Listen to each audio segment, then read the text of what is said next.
അസ്സലാമു അലൈക്കും. Welcome back to Visal media. ഞാൻ ഫക്രുദ്ദീൻ പന്താവൂർ.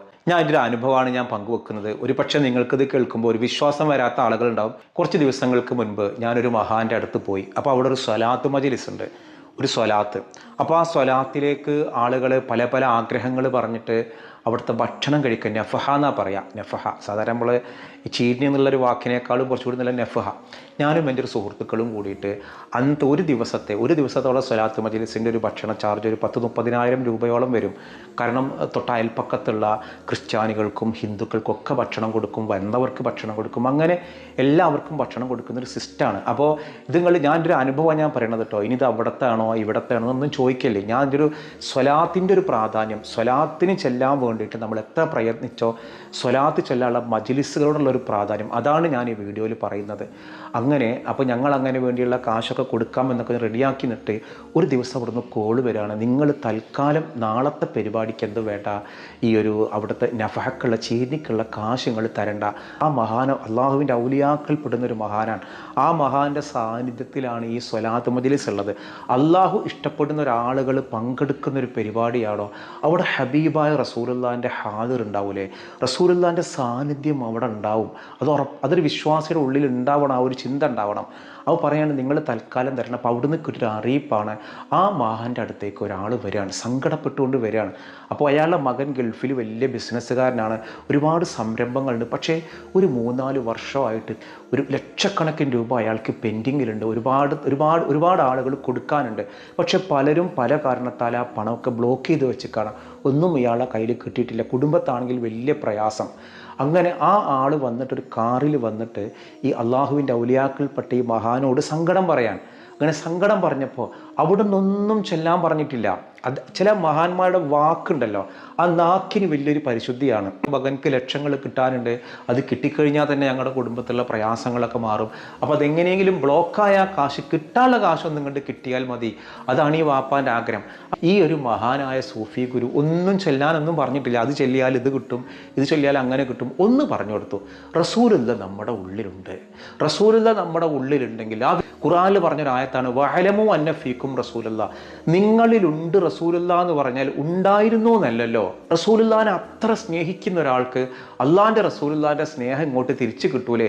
ഇങ്ങനെ ആ മനുഷ്യൻക്ക് റസൂലുള്ള ആരാണ്, ആ സ്നേഹം എന്താണ് എന്ന് മാത്രമുള്ള ഒരു 10-15 മിനിറ്റ് ക്ലാസ് ഈ മഹാൻ അവർ എടുത്തു കൊടുക്കുകയാണ്. ഈ എടുത്തു കൊടുക്കുന്ന സമയത്ത് റസൂലുള്ളാഹിനെ മനസ്സിലാക്കി കൊടുക്കുക, റസൂലുള്ളാഹിൻ്റെ സ്നേഹം മനസ്സിലാക്കി കൊടുക്കുക. ഇയാളുടെ ഉള്ളിൽ ഹുബ്ബുൻ നബി ഇങ്ങനെ ചേർത്ത് വെച്ചു. നിങ്ങൾ ധൈര്യമായിട്ട് പോയിക്കോളി, എല്ലാം സലാമത്തായിക്കോളും എന്ന് പറഞ്ഞു. അപ്പോൾ ഈ മനുഷ്യൻ്റെ ഉള്ളിൽ ഒരു ബേജാറ്, പടച്ചോനൊക്കെ ഒന്നും ചെല്ലാൻ പറഞ്ഞു തന്നിട്ടില്ലല്ലോ. പ്രത്യേകിച്ച് അത് ഇന്ത്യയിൽ ചില ആൾക്കാരും കണ്ടല്ലോ, വല്ല അസ്മായിൻ്റെ ഒക്കെ ആൾക്കാർ തകീട് എഴുതി കഴിഞ്ഞാൽ, മറ്റത് എഴുതി കഴിഞ്ഞാൽ, മറിച്ചത് എഴുതി കഴിഞ്ഞാൽ നിങ്ങൾ കാര്യം ശരിയാവും. അതൊന്നുമില്ല. ഒരു രൂപ പോലും വാങ്ങാത്ത യഥാർത്ഥത്തിലുള്ള പടച്ചോൻ്റെ ഔലിയാക്കൾപ്പെടുന്ന ഒരു മഹാൻ. ഇനിയിപ്പോൾ നിങ്ങൾ അതാരാണ് എന്താണെന്ന് നിങ്ങൾ ചോദിച്ചു വരണ്ട. ആരുടെയും പ്രസിദ്ധിക്കോ ആളുകൾ അങ്ങോട്ട് പൂട്ടാനതൊന്നുമല്ല. ഇതെൻ്റെ കൺമുന്നിൽ എനിക്കുണ്ടായ ഒരു അനുഭവമാണ് ഞാൻ പങ്കുവെക്കുന്നത്. ഇത് കണ്ടിട്ട് നിങ്ങൾ ഞങ്ങൾക്ക് ആ ഒരു കാര്യമുണ്ട്, ഞങ്ങൾക്ക് ഇങ്ങനൊരു പ്രശ്നമുണ്ട്, അത് ആരാണെന്നൊന്ന് പറഞ്ഞു തരാൻ പറഞ്ഞു. ദയവ് ഇതൊക്കെ വിളിക്കണ്ട, ഞാൻ പറഞ്ഞു തരൂല. അതിൻ്റെ ഒരു പ്രാധാന്യ ഉദ്ദേശം മാത്രമേ ഞാൻ പറയുന്നുള്ളൂ. അങ്ങനെ എന്ത് ചെയ്തു, ഈ മനുഷ്യൻ പോയിട്ട് കുറച്ചങ്ങോട്ടത്തേക്ക് അത്ഭുതം, ഈ ഇദ്ദേഹത്തിൻ്റെ മകൻ്റെ കോള് വരാണ്. 25 ലക്ഷം രൂപ കിട്ടിയിട്ടുണ്ട് വാപ്പ, അൽഹംദുലില്ലാ. അത്ര വർഷങ്ങളോളം ബ്ലോക്കായിട്ട് കിടന്നിരുന്ന കാശ് തിരിച്ച് കിട്ടിയെന്ന് പറഞ്ഞപ്പോൾ ആ വാപ്പ അൽഹംദുലില്ലാ പറഞ്ഞു വണ്ടി തിരിക്കുമെന്ന് പറഞ്ഞു. നേരെ തിരിച്ചിട്ട് പറഞ്ഞു, ആ സന്തോഷം ആ മഹാൻ്റെ മുന്നിൽ അവതരിപ്പിച്ചിട്ട് പറഞ്ഞു, അടുത്ത ഞായറാഴ്ചൻ്റെ ആ സ്വലാത്തിൻ്റെ ഭക്ഷണത്തിൻ്റെ കാശ് എൻ്റെ വകയാണ്, ഒരിക്കലും നിങ്ങൾ വേണ്ടാന്ന് പറയരുതെന്ന് പറഞ്ഞു. സന്തോഷം പറഞ്ഞതുകൊണ്ടാണ് ഞങ്ങൾക്ക് വിളിച്ച് പറയുന്നത്, ഇത്തവണത്തെ പരിപാടിയുടെ കാശ് നിങ്ങൾ തരണ്ട. സ്വലാത്തിൻ്റെ ഒരു മജ്‌ലിസിൻ്റെ ഒരു പ്രാധാന്യം, ഇതെനിക്ക് 100 അനുഭവങ്ങൾ ഒരു കാര്യമാണ് ഞാൻ പറഞ്ഞത്.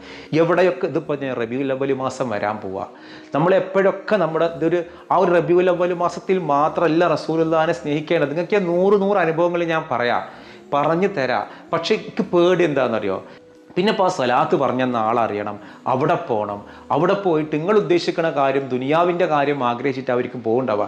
അത് കിട്ടിയില്ലെങ്കിൽ പറയും അത് കള്ളനാണ്. ആ മനുഷ്യനെ കള്ളനാക്കാൻ ഞാൻ കാരണക്കാരനാവണ്ടെന്ന് കരുതിയിട്ടാണ് ഇത്തരം കാര്യങ്ങൾ ഞാൻ പറയാൻ പഠിക്കണേ. പക്ഷെ ഇതെൻ്റെ ലൈഫിൽ എനിക്കുണ്ടായ ഒരു സന്തോഷമാണ് ഞാൻ പറഞ്ഞത്. ഇപ്പോൾ ഞാൻ കുറച്ച് ദിവസങ്ങളായി ഞാൻ വീട് ഇട്ടിട്ടില്ല, ഒരു 4-5 ദിവസമായിട്ട്.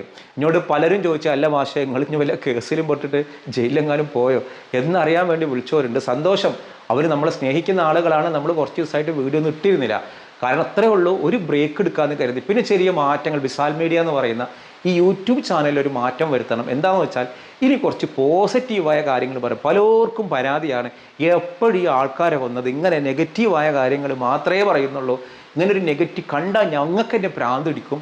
നമ്മളങ്ങനെ നെഗറ്റീവായിട്ടൊന്നല്ല പറയൽ. നമ്മൾ ചില വിഷയങ്ങൾ പറയുമ്പോൾ നമ്മുടെ കുടുംബത്തിൽ അങ്ങനെ ഇല്ലാതിരിക്കാൻ വേണ്ടി കുറേ അവയർനെസ്, അത് മരണമാണെങ്കിലും കൊലപാതകമാണെങ്കിലും അല്ലെങ്കിൽ മറ്റെന്ത് ഇഷ്യൂസ് ആണെങ്കിലും ആ സംഭവം പറയുന്നതോടൊപ്പം തന്നെ അതുമായി ബന്ധപ്പെടുന്ന ഒരു അവയർനെസ് നമ്മൾ പറയലുണ്ട്. അതല്ലാതെ ഒരു വീഡിയോ നമ്മളിൽ ഉണ്ടാവരില്ല. അല്ലാതെ ചാനലിലെ വാർത്ത പോലെ ആ സംഭവം മാത്രമല്ല നമ്മൾ പറയൽ. എന്തായാലും അങ്ങനെ ഒരു നെഗറ്റീവാണ് നമ്മൾ പറയുന്നത് എന്ന് പലർക്കും ഒരു പ്രതിഷേധമോ വിഷമമോ നമുക്കും അങ്ങനെ ഉണ്ടായിരുന്നു. സ്വാഭാവികമായിട്ട് നമ്മളും ആലോചിച്ചു ശരി തന്നെയാണല്ലോ റബ്ബേ. അപ്പോൾ കുറച്ച് ദിവസം ഒരു ബ്രേക്ക് എടുത്തു എന്ന് ആലോചിച്ചു. എന്താ അപ്പോൾ നമ്മൾ വേണ്ടത്? ആ പോസിറ്റീവ് ഒന്ന് മാത്രമാക്കിയാൽ പോരെ? നെഗറ്റീവിലൂടെ നമ്മൾ പോസിറ്റീവ് ആക്കേണ്ട, പോസിറ്റീവ് മാത്രം പറയാം. അങ്ങനെ ഇന്ന് ഈ ഞായറാഴ്ച മുതൽ വീണ്ടും റീസ്റ്റാർട്ട് ചെയ്യാണ്. അൽഹംദുലില്ലാ ഒരുപാട് പേര് വിളിച്ചിട്ട് എന്താണ് പറ്റിയത് എന്ന് അറിയാൻ വേണ്ടി ചോദിച്ചവരുണ്ട്, ചോദിക്കാത്തവരുണ്ട്. ചിലപ്പോൾ ഉള്ളിലുണ്ട് എന്തപ്പോൾ കാണാനില്ലല്ലോ, നമ്പർ ഇല്ലാത്തതുകൊണ്ട് വിളിക്കാത്തവരുണ്ടാവും. എന്തായാലും ഭയങ്കര സന്തോഷം. നിങ്ങളുടെ പിന്തുണ ഉണ്ടാവണം. ഇൻഷാ നമുക്ക് ഒരുപാട് കാര്യങ്ങൾ നല്ല കാര്യങ്ങൾ പറയണം. അപ്പോൾ ഇത് കാരണമാണ് ഒന്ന് 4 ദിവസം ബ്രേക്ക് ആയിക്കോട്ടെ എന്ന് കരുതിയിട്ട് വേറെ ഒരു കാരണങ്ങളുമില്ല, വേറെ പ്രശ്നങ്ങളൊന്നുമില്ല. അതുകൊണ്ടാണ് ഒരു 4-5 ദിവസം നമ്മൾ വീഡിയോ ഒന്നും ഇടാതിരുന്നത്. ഇൻഷാ അല്ലാ ഈ സൺഡേ മുതൽ നമ്മൾ എന്ത് ചെയ്തിട്ടുണ്ട്, റീസ്റ്റാർട്ട് ചെയ്തിട്ടുണ്ട്. അപ്പോൾ ഞാൻ പറഞ്ഞു വന്നത് സ്വലാത്ത് മജ്ലിസ് എവിടെയെങ്കിലും ഉണ്ടോ? സ്വലാത്ത് മജ്ലിസ് നമ്മൾ റസൂലുള്ളാഹിക്ക് വേണ്ടി ചെല്ലുന്ന സ്വലാത്താണോ? പടച്ചോൻ അതിൻ്റെ പുണ്യം തരും. പിന്നെ റസൂലുള്ളാഹിക്ക് വേണ്ടി നമ്മൾ സ്വലാത്ത് ചെല്ലണ സമയത്ത് മഹാന്മാർ പഠിപ്പിക്കുന്ന ഒരു പാടുണ്ട്.